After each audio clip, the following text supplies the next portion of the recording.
আজকে supreme court order দিয়েছেন যাদের নাম আছে ট্রিব্যুনালে, মানে যারা অ্যাপ্লাই করেছেন সকলেই মোটামুটি করেছে আমার মনে হয়।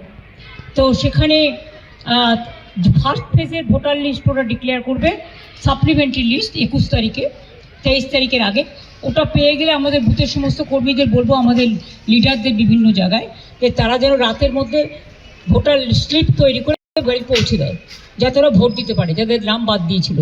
আর 2 হচ্ছে যে আর 27 তারিখে 29 তারিখে যেটা লাস্ট ফেজ আছে, সেটাও 2 দিন আগে 27 তারিখে বলেছে ওটা ট্রিব্যুনাল অ্যানাউন্স করবে ভোটিং রাইটস। সুতরাং I am so happy and I am proud of my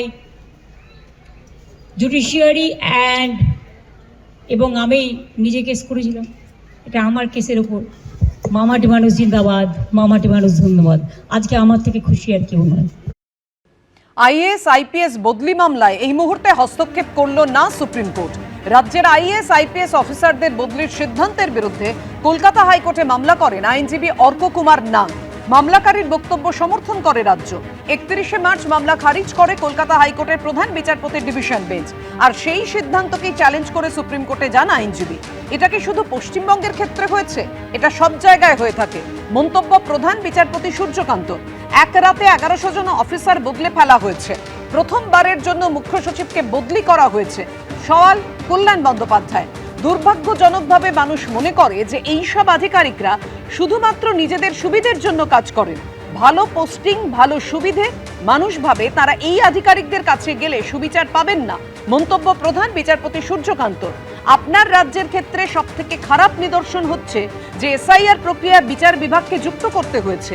তার কারণ বিশ্বাসযোগ্যতা। রাজ্য সরকার নির্বাচন কমিশনকে বিশ্বাস করছে না, কমিশন আবার রাজ্যকে বিশ্বাস করছে না। মন্তব্য সুপ্রিম কোর্টের প্রধান বিচারপতি সূর্যকান্ত। যদি কাল অবাধ এবং সুষ্ঠু নির্বাচন করার জন্য কমিশন কোনো কড়া পদক্ষেপ নেয় এবং তখন যদি আপনারা বলেন যে এটা করার জন্য সংসদের অনুমোদন নেই, তাহলে তো মুশকিল। মন্তব্য প্রধান বিচারপতি সূর্যকান্ত। রিটার্নিং অফিসার রাজ্যের হতে হবে, কিন্তু অবজারভারের ক্ষেত্রে সরকারি কর্মী হলেই হবে। পর্যবেক্ষণ বিচারপতি জয়মাল্য বাগচি। মামলাকারী যে বক্তব্য রেখেছেন সেটা নিয়ে অবশ্যই পরে বিবেচনা করা যেতে পারে। পর্যবেক্ষণ আদালতে এই বদলির আগে রাজ্যের সঙ্গে আলোচনা প্রয়োজন দাবি জানিয়ে মামলা করেছিলেন আইনজীবী। এবিপি আনন্দ এগিয়ে থাকে, এগিয়ে রাখে।